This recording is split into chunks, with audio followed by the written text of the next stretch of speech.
now I would like to move away from the transaction stuff and to go back to our famous share rate. And yeah, I would like to know from you. You are aware that on the 15th of March there is like a 1.4 billion hex stake coming out, a single whale stake, and I would like to know like what will the share rate do more or less over those days. So, I'm kidding. I said it'll go up a little bit. So the way that this works, I think people,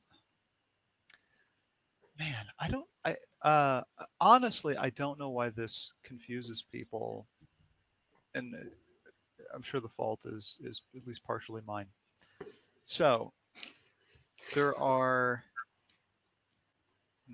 where to start with this? Okay. Maybe because it's such a new thing, you know? That must be. And of course, I was steeped in it for months and months, and went over it with auditors and had to explain it to them over months. So maybe that's. And then you had to explain it to me, and now you're explaining it for everybody else in the community. So burned in here that it's like, what do you mean? I'm like an ASIC for share rate. Okay, so let's go back to the premise of share rate. So when you stake Hex, you want to incentivize longer stakes. So there's the way that you do that is, one of the ways that you do that is you make some guarantees that if you stake longer, you will always make more than someone who staked several times that add up to the same length. The way that you do that is through compounding.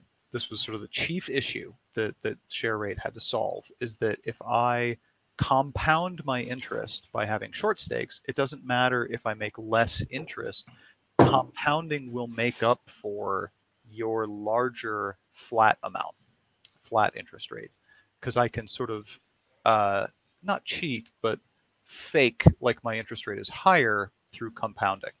It's a very powerful mechanism. There was really no way around it in an elegant way, so we came up with this thing called share rate, which instead of compounding me, who has a long stake and I'm not doing anything. Also recall that on Ethereum, nothing is automatic. You have to actively do things. So in theory, you could have someone just come back every day and say, compound me, compound me, compound me. But transaction fees add up. That sort of doesn't work with the model of have long stakes and then forget about it and go live your life.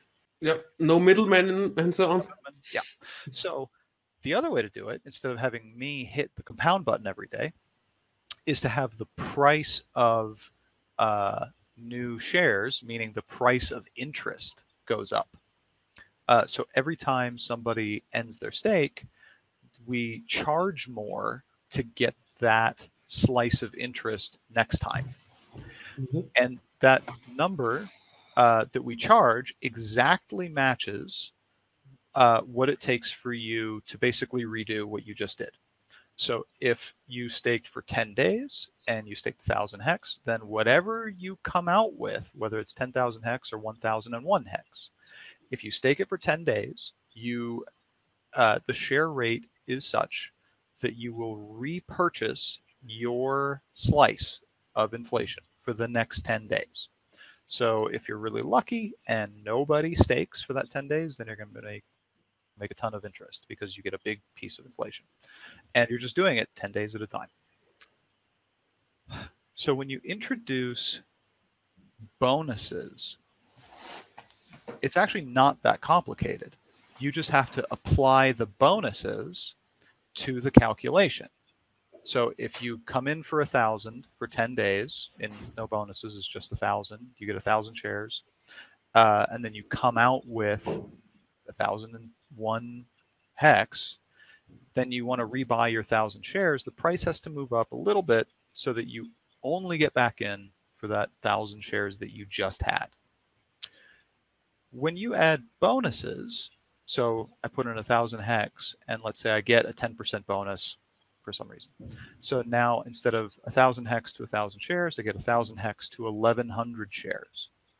And so I get an 1,100 shares worth of inflation. When I come out, to figure out what that number is, the price, I just have to multiply it by 10%, or the bonus. So it's not magic. It's just the bonuses you get on the way in get applied to the share rate on your way out, so that the next time you come in, you're basically just repeating what you just did.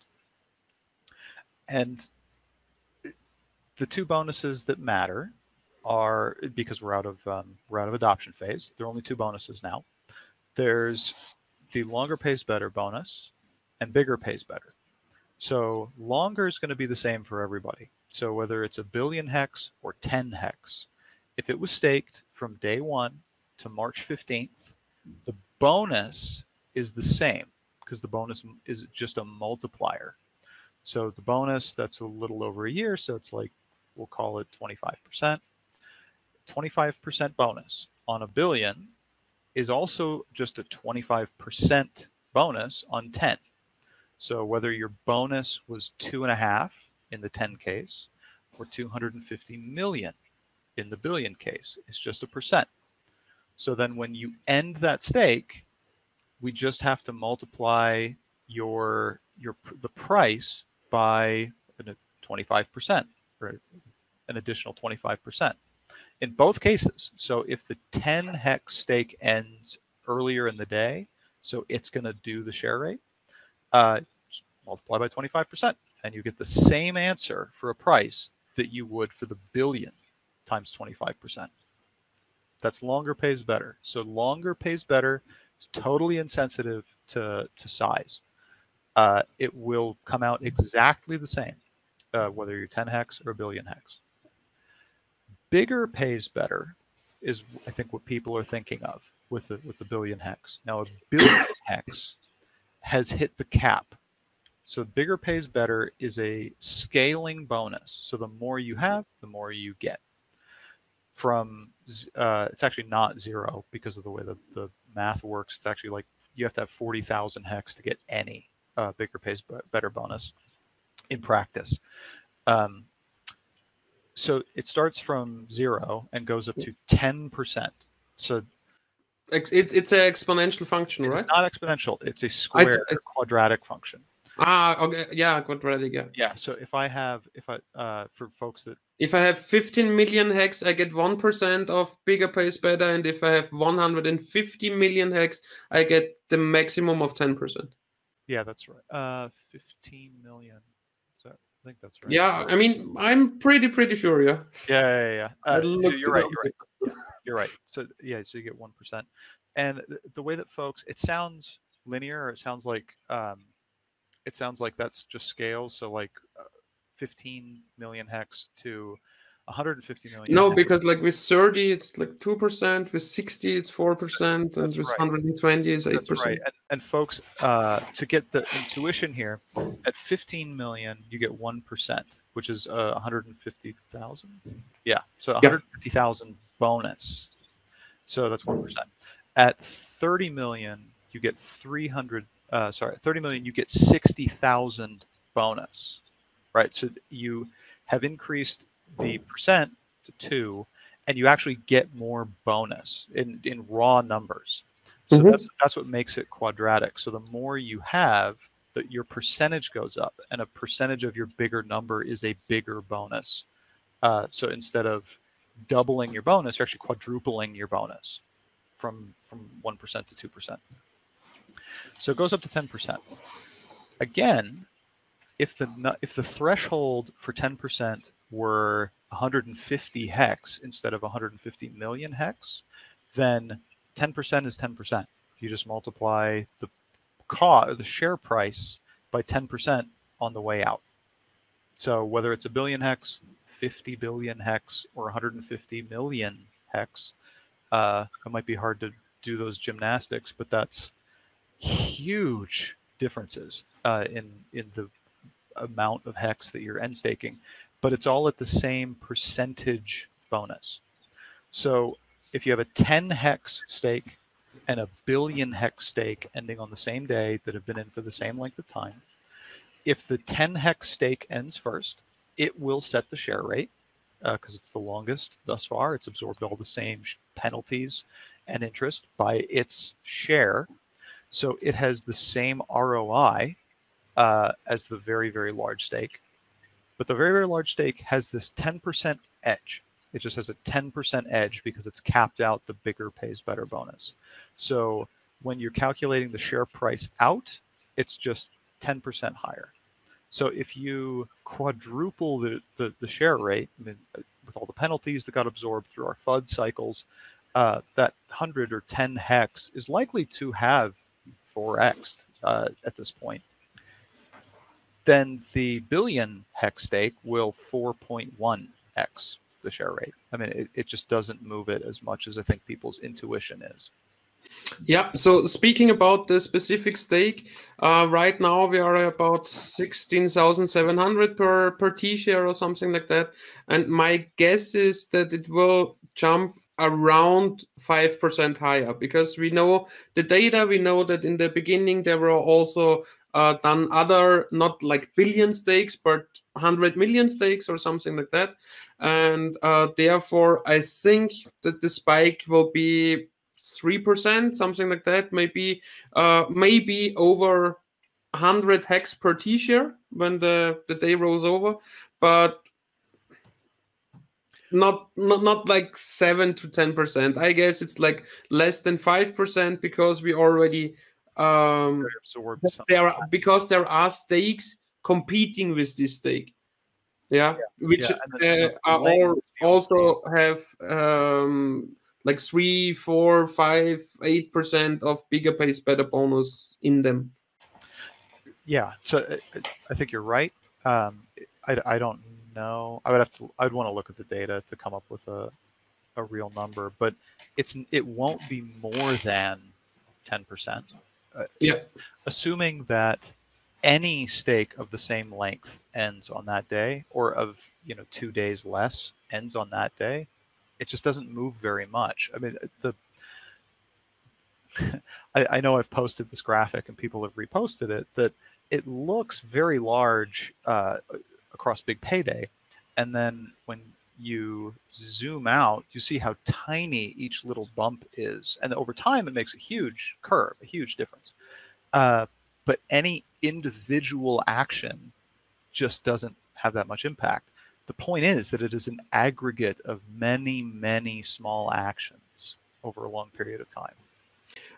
But still, like, if I want to stake my hex long term, I should do that before the 15th, yeah, because even the like, let's call it 4%, let's call it 5%, make up a huge difference over 15 years. Yeah, it does make a large difference. So you will get quite a bit more value if you start your stakes before that. You get more interest power. Yes, yeah. So you're going to get a better share rate, and there is this kind of rich get richer effect if you wait for these giant stakes to end, because you aren't going to get the bonus that they get. So they're setting the price because they have to be controlled to not break the guarantees of the system, but they're controlled by suppressing you. So get in before they ratchet to a point that you can't compete with. Now, again, you can always outcompete them on longer. So the fact that longer pays better has up to a 300% effect, or a 200% bonus. 200% 3x. Yeah. So an extra 6 months makes up the difference. But if they stake massive for max length, then there's nothing you can do. You can't overcome their bigger bonus. Kyle, did you watch our keynote at the Hexchange? Did you have time for it? I did, yeah. Sorry, you did ask me about that. I did. I'm making time. What do you think about our model then? This answer is not going to satisfy you. I don't look enough into it to know. Yeah, that sounds reasonable. I mean, okay. Yeah. I don't. I could, and maybe I should do more of that kind of modeling. But honestly, I put all that stuff down. I never modeled USD price ever. We also did not do model the USD price. We just said, okay, we will, or we are expecting that there are more and more people interested in this awesome code. Good. And see, I So didn't make that assumption. yeah, I know you didn't make that assumption, but we did, because otherwise we couldn't analyze the system as it is, because it is dynamic and not like static, and nobody after us will ever stake or do something else, you know. Yeah. And what we are indicating were an increase of the average staking length, and therefore we indicate a slower decrease of the T-share pool. Because, I think that's also reasonable. Yeah. And yeah, I mean, my specific question to it would be, if you like the numbers we came up for the T-share pool in the next 15 years. You know, I'm just happy anyone's interested. Yeah. Again, I know my answer is not going to satisfy. It seems reasonable. I've been nothing but ecstatic that it works as designed. People are interested. I love explaining it to people. I love when it connects for people. As we've had several members of the community be inspired to make video content, talk about this stuff. There's people making spreadsheets. I'm just happy people are thinking about it. So again, I know this is not a satisfying answer, but it's okay. I'm excited you're excited. Yeah, no, it's okay. But one more question to it. Sure. Is it true that the share rate tends... No, not the share rate. That the total pool of T-shares tends to decrease faster after 2030, because we have this bunch of end stakes to 2030. After 2030. Because that'll be the 10-year mark where you hit all the max bonus, where you start to hit all the max bonus shares. So, and where also like a lot of T-shares are coming out of the system, like because they end their stake. Yeah, so they end their stake, and then large stakes of the same length will have set the share rate beyond what they can rebuy. So 2030 it lines up. So that's where you hit the max longer pays better bonus, and then bigger pays better is insurmountable for longer. Exactly, yeah. And that's why our assumption is that after 2030, the total pool of T-shares is decreasing on a faster pace. That's right. So that is what I showed, or what I simulated to happen, was that you start with, particularly because of penalties. Funny enough, penalties have a massive effect on this, because penalties artificially inflate the gains and therefore increase the share rate. Share rate, yeah. Sort of beyond what would be natural. So penalties and this max length bonus that also get those penalties from way back when, you get this significant warping of the price of the share rate, such that smaller stakes, and smaller can be 100 million hex, right? Because it's just not max. Start to get out-competed in a way that they can't match. So even smaller stakes or shorter stakes are at an even greater disadvantage. So when they end, they can't even rebuy what they had before without going to market to buy more hex to make up the difference. Exactly, without putting more economical energy in it. Yeah. So that's what it showed. Even with a very short average stake length, you can see this effect almost immediately. And then we've had such a, I mean, to my eye, ridiculous amount of penalty payouts that this is just going to happen even faster than I modeled. And then 2030. I mean, is it really that high? Because what I know, in the first year we got like a total of penalties of 1.2 billion hex, and the payout, the total payout, the daily payout total, as it stands on GoHexCom, is increasing over time. Yeah, as the base for the daily calculation is also increasing, so the total payout is increasing over the long term. So yes, so payout is really a function of the inflation and people exiting Yeah. the system. No, So but how my many people- point would be that as the total payout per day is increasing, right now we are at 65 million. So it's like in 20 days, the total payout is already more than what we had seen in penalties for the first year. So you're right. It doesn't look like much. Um, so when I simulated this, I wanted to see if this effect was even noticeable, and I did it Mhm, through some actors intentionally nuking their stakes. mhm. And I don't want to get this wrong, but I think, if I remember correctly, I had basically 1,000 hex worth of penalties per day. Like just someone would liquidate 1,000 hex stake every day. Uh, Yeah, but how much stakers did you had in your system?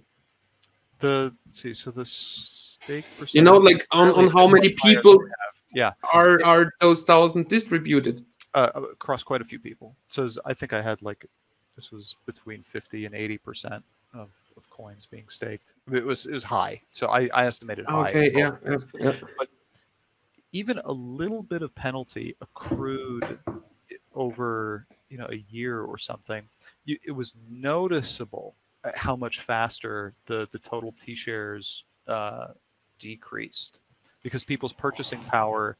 Again, it's little changes across time. So over a year or 2 years or 3 years, having the long stakes that are setting the share rate ending at key points, once a week or even every day, the accumulated effect of their bumping the share rate for their additional gains from being a little bit longer and being in for an extra day of inflation and amplifying their share of the penalty, right? So if it's 1,000 hex distributed across 1,000 stakers, you think one each, but it's not one each because it's weighted by how many shares they have.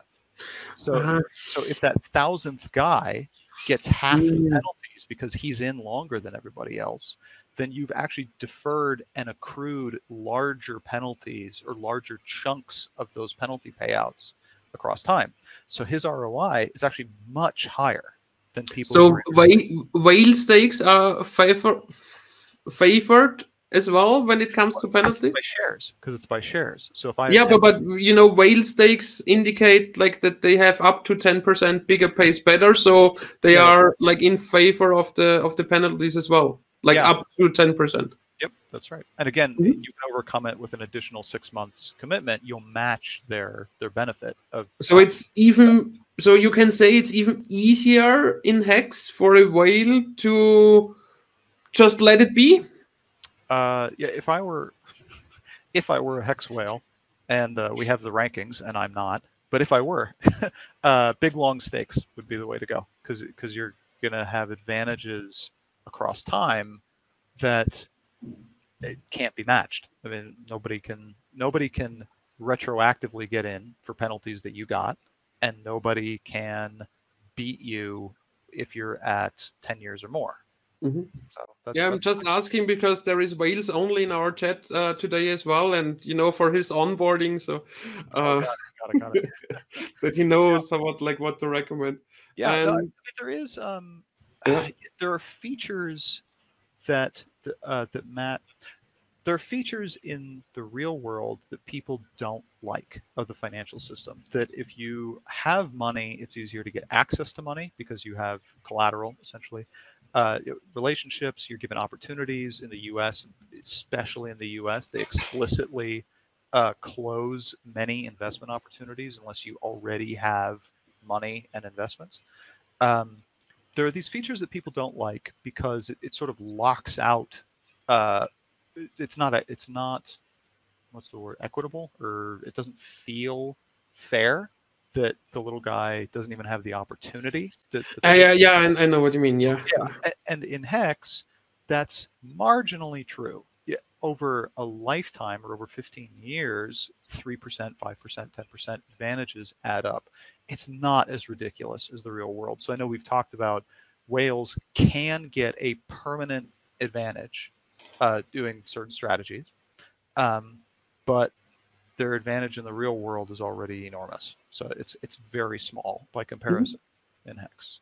It's just a little incentive to use the system as but because of the share rate system, it is still a very, very fair system. Me as a small fish, I can just stake very long and maybe gain a little bit on those whales. You know? Yeah, exactly. That's what I love.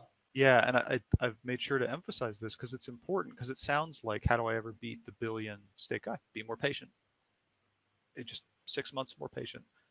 The project's already more than a year past launch. So that feels like that flew by. We just had the 16-minute remembrance video of the first year. So 6 months is nothing. Cool. So, like, I guess we are more or less at the end of your time. I mean, Kyle, if you want to, we can go on as well. I'll give you a bonus 5 minutes or whatever I needed to take care of the end stake on my floor. Awesome. Cool. I mean, actually, I am done with my questions. Yeah. Woohoo. What was the last thing I wanted to say? Yeah, maybe a small little detail for you. If you want to restake a specific amount of T shares, you just enter the current share rate, and then like 1 hex more or 0.5 hex more. And if you go over 10 years, what I'm assuming right now, because we're talking about restaking, you get exactly 3 T shares. Oh. Because, you know, like 1 T share, you could put this rate, 200% bonus. Yeah. So if you want like to restake 30 T shares, just add a 0, yeah, or 300, or you can make your own mess, I guess. Yeah. So I guess I don't. Again, this is like an individual choice thing. It hasn't come up for me yet to try and restake T shares. For me, it has. I'm restaking T shares. Yeah. So Kyle, I have a discussion here in the chat. I saw that we already talked about wrapped hex or like stakes you can give to somebody else, sell stakes maybe. You had opinion. I saw that on a video. Has your opinion changed on this topic? Has my opinion changed? There is no new information that would have changed my opinion. So folks have been working on this for a variety of reasons. In fact, I talked to the staker guys about it, and they said, hey, I saw your video, but like, what if you wanted to be able to give gifts or whatever? Those are all valid use cases. So to briefly restate my opinion from the video, it's the kind of thing that once you do, you can't take it back. Like someone can copy your code even if you think that you're doing something sort of purely intentioned. If you have code and it's on the blockchain, someone else can copy it and then do something you didn't intend with it. So you might be able to do like licensing, recourse or something, but if they're just being malicious or whatever, there's not a lot you can do. As we have seen, there's not a lot of repercussions for people who do bad stuff or unintended or sort of malicious stuff on blockchain. So it's a one-way thing. Once you do it, it can't be undone. So my point was, try to only cross that threshold of fully generalized wrap stakes if you see no other way, or if you think that the benefit will be so great to the ecosystem for onboarding that that in itself is worth it. Because otherwise you're inviting people to do things that you didn't intend. So try to think of a way to make very targeted transfers of ownership of things. That can also be done in a way that doesn't make it then sellable on an open market. I listed a bunch of reasons that I think that it may leak more value than it brings, but I don't know. Someone else may know better. There have been people who've been pursuing building this in the meantime, and I believe that they're well-intentioned because they're members of the community. I but I don't have information. I don't know if they're right. I don't know or have examples of product market fit or of new customers. If they say, hey, I onboarded an additional $10 million into Hex, like that would be information. That would be something that would say, oh yeah, okay, there is opportunity that we didn't anticipate.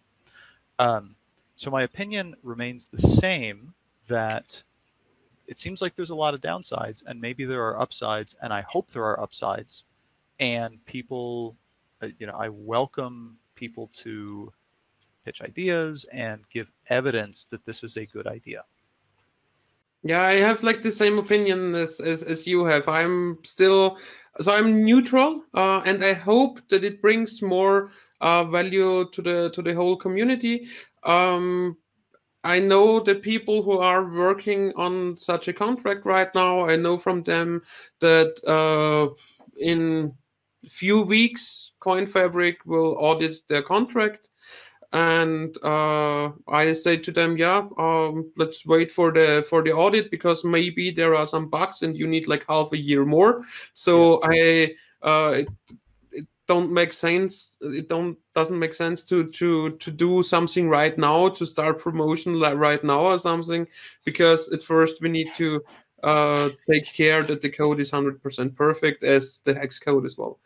And so let's see what it will bring. But I'm like you, I'm not sure if it adds more value than it reduces, because it comes with a price against the game theory of Hex. If you can sell a stake, you only stake 4-5 stakes, because on every point of time you can sell it.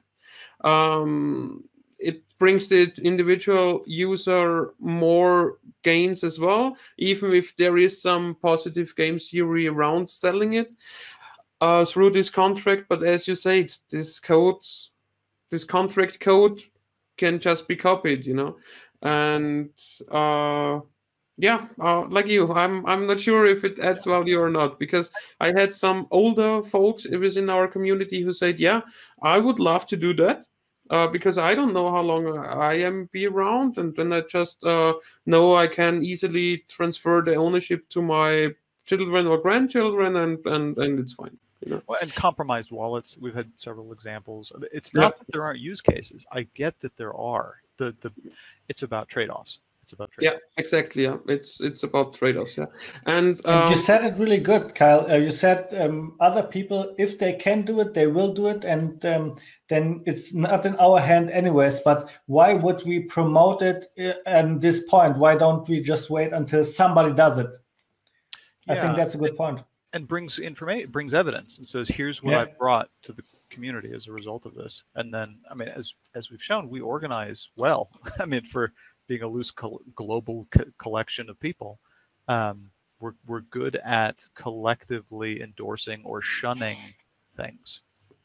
Okay, and maybe a last question. Sure. How can I ensure as a Hex onboarder that the people don't their private keys? I'll tell you it's a good one, I guess. It's a good question. If you find a way, you should sell your method. Sell it to Elon Musk so you can secure his Dogecoin. I have no idea. I mean, we went over this last time a bit. There's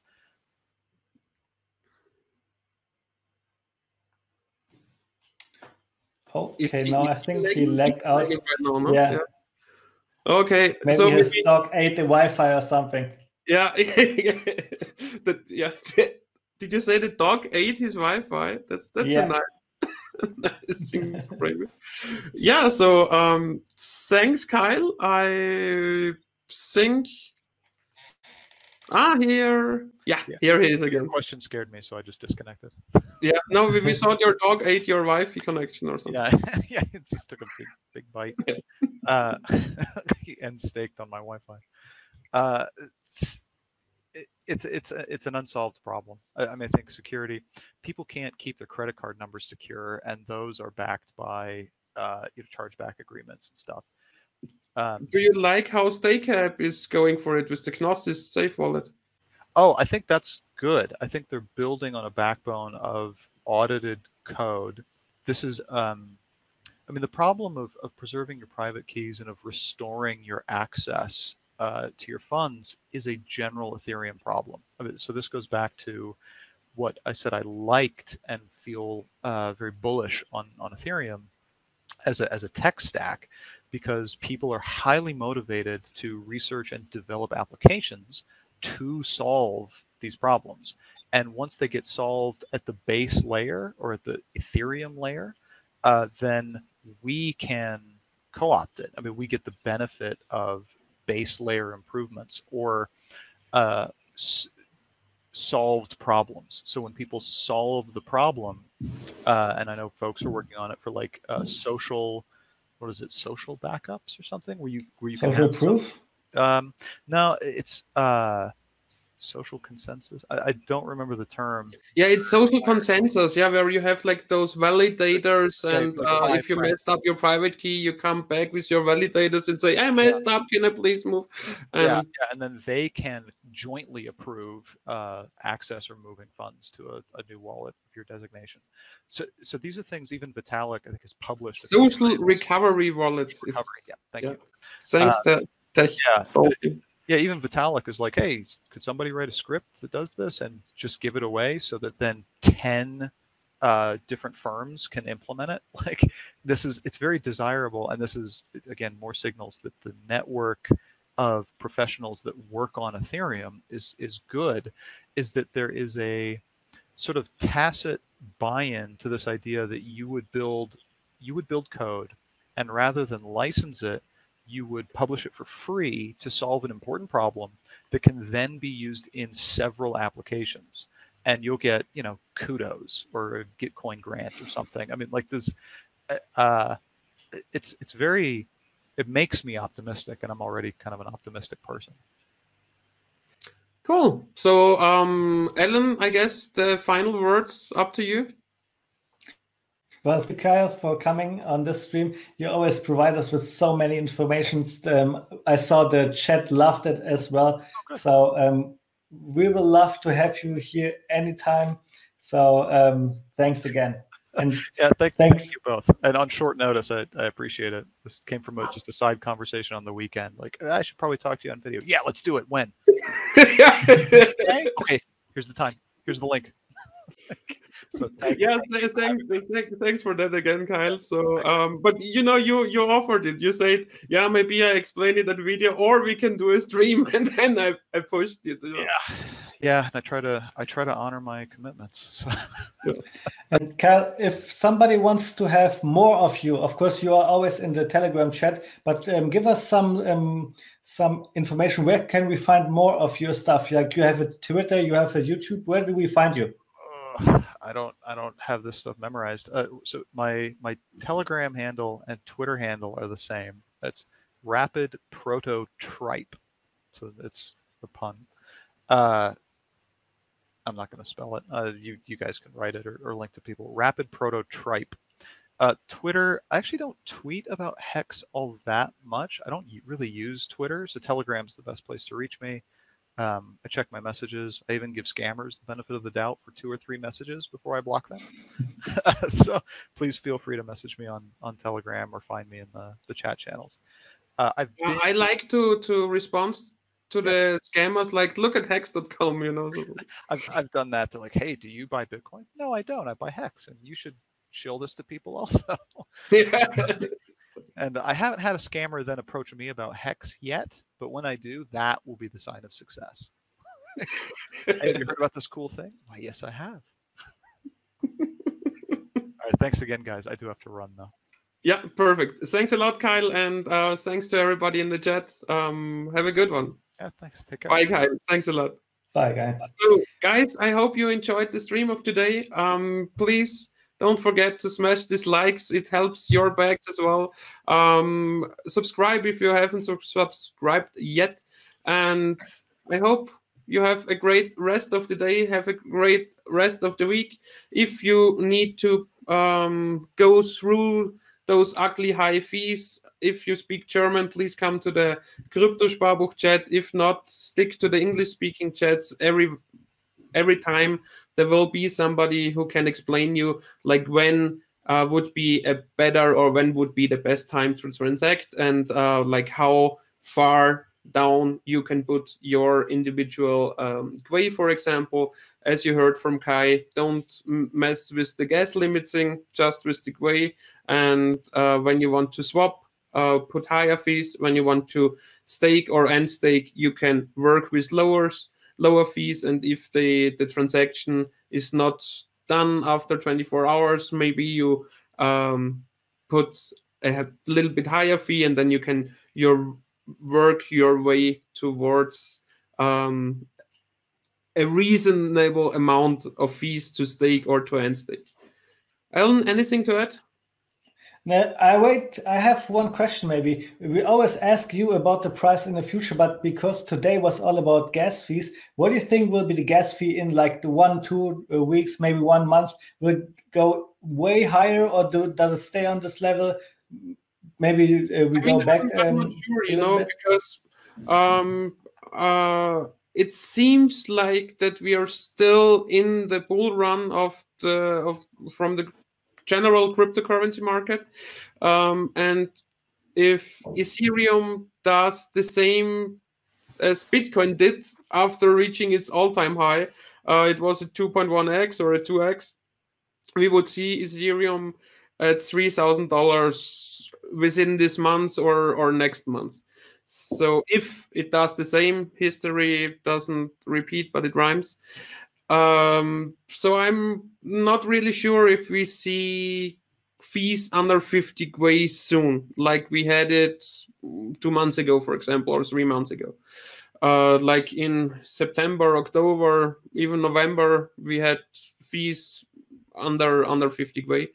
For the next few weeks, I hope that Steph is right, because like 1 week ago, Steph said fees might go down in a few weeks because everybody has the same problem. Kyle today also added that there is a lot of work getting done right now about scaling solutions and so on, because each and every cryptocurrency which runs on Ethereum has the same, even a higher problem with that, because Hex is really efficient. Yeah, when it comes to fees, Hex is still efficient. If you look into other smart contracts or like those games on top of Hex, you pay 3 times more the current fee than just stick to the usual normal GoHex.com or stake app Hex interfaces. So yes, that would be my answer.